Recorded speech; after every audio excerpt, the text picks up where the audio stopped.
मित्रों, संत रविदास कहते हैं कि मन राम नाम रट ले सदा, यही तेरा सच्चा संगी। संसार छलावा है सारा, राम ही जीवन का रंगी। धन दौलत छिन जाएगी, तन भी मिट्टी हो जाएगा, पर जो राम को हृदय बसाए वही पार उतर जाएगा। राम नाम का दीप जलाकर अंधकार मिटा ले मन का, भटके पथिक को राह दिखाए, नाम प्रभु का अमृत धन का। रविदास कहे मन से राम बसा ले, मोक्ष का द्वार तभी तू पाले। प्रिय मित्रों, वाराणसी के एक भव्य महल में रानी सौभाग्यवती संत रविदास जी के चरणों में बैठी थीं। उनके चेहरे पर प्रश्नों की रेखाएं थीं।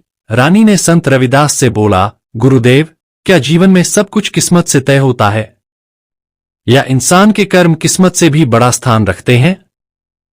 मित्रों, संत गुरु रविदास मुस्कुराए, उनकी आंखों में करुणा थी। उन्होंने धीरे से कहा, रानी जी, मैं आपको एक कथा सुनाता हूं। यह कथा एक गरीब मछुआरे की और एक गरीब पंडित की है।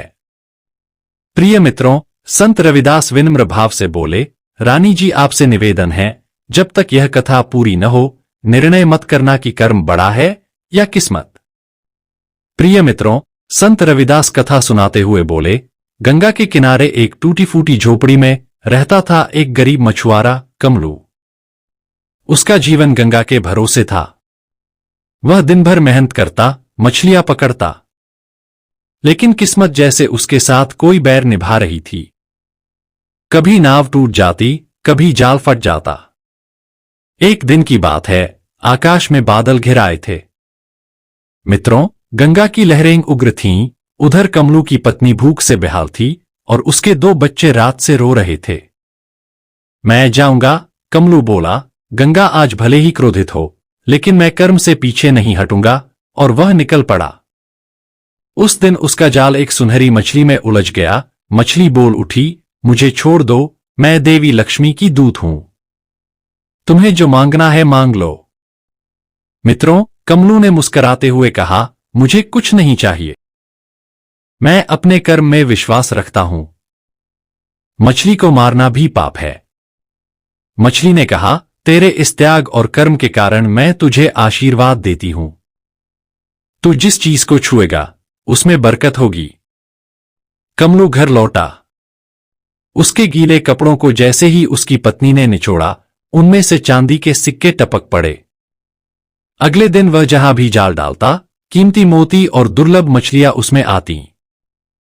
धीरे धीरे कमलू अमीर बन गया, लेकिन उसका हृदय विनम्र रहा। वह मंदिर बनवाता, भूखों को भोजन कराता, लेकिन यह बात उसके गांव के पंडित चंद्रशेखर को खटकने लगी।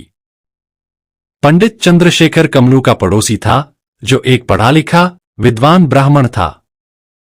शास्त्रों का ज्ञाता, मंत्रों का ज्ञानी, लेकिन वर्षों से दरिद्रता का जीवन जी रहा था। उसके 3 बच्चे भूख से तड़पते थे, पत्नी तानों में डूबी रहती थी और उससे कहती, क्या फायदा इन वेदों का? पत्नी ने कहा, कमलू मछुआरा आज तिजोरी भरकर बैठा है और तुम श्लोकों में डूबे हो। पंडित मौन रहा। उसका आत्मसम्मान बहुत बड़ा था, लेकिन जीवन जैसे उसे तिल तिल तोड़ रहा था। एक दिन वह साधु जी के आश्रम पहुंचा। उसने कहा, गुरुदेव, क्या मेरे पूर्व जन्म के पाप हैं जो मैं इतना ज्ञान होते हुए भी दरिद्र हूं? साधु बोले, हे वत्स, कर्म की गति गूढ़ है, लेकिन जो ज्ञान को केवल पेट भरने का साधन समझे वह ज्ञान नहीं, व्यापार करता है। पंडित लौट गया, लेकिन दिल में एक तूफान लिए। प्रिय मित्रों, दूसरी तरफ कमलू अब बनारस का सबसे प्रसिद्ध दानी बन चुका था। नगर के राजा ने भी उसे दरबार में सम्मानित किया। उसी दिन चंद्रशेखर अपने भूखे बच्चों को लेकर गली गली भटक रहा था। वो कमलू के दरवाजे पहुंचा।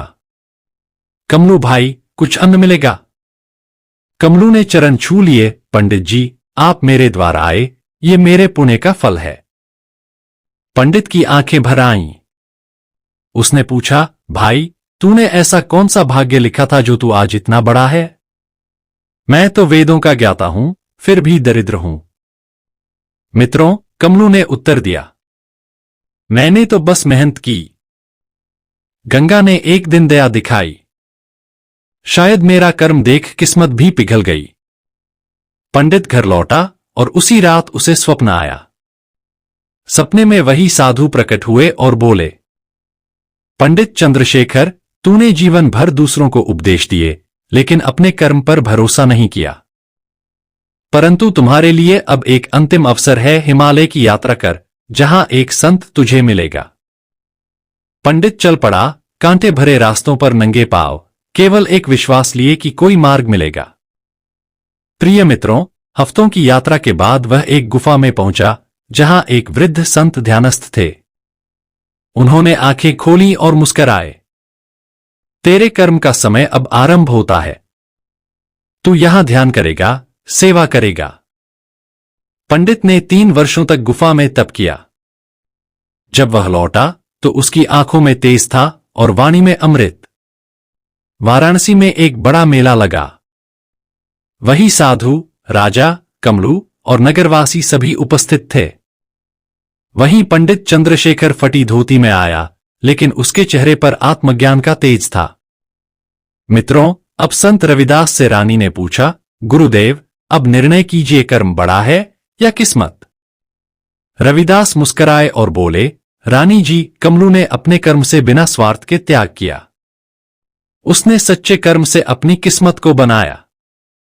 दूसरी ओर चंद्रशेखर ने ज्ञान को आत्मा से जिया, फिर कर्म किया।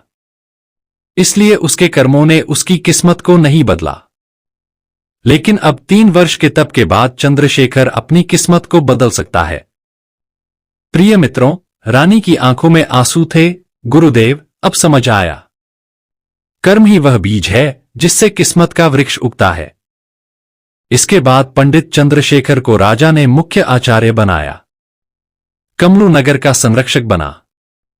दोनों ने मिलकर बनारस में एक आश्रम खोला, जहां हर भूखे को भोजन और हर दुखी को ज्ञान मिलता था।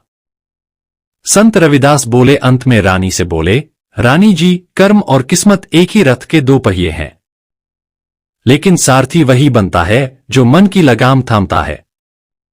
प्रिय मित्रों, अगर हमारी यह ज्ञानवर्धक कथा आपको पसंद आई हो तो वीडियो को लाइक शेयर जरूर करें और कमेंट में संत रविदास अवश्य लिखें। आप सभी का धन्यवाद।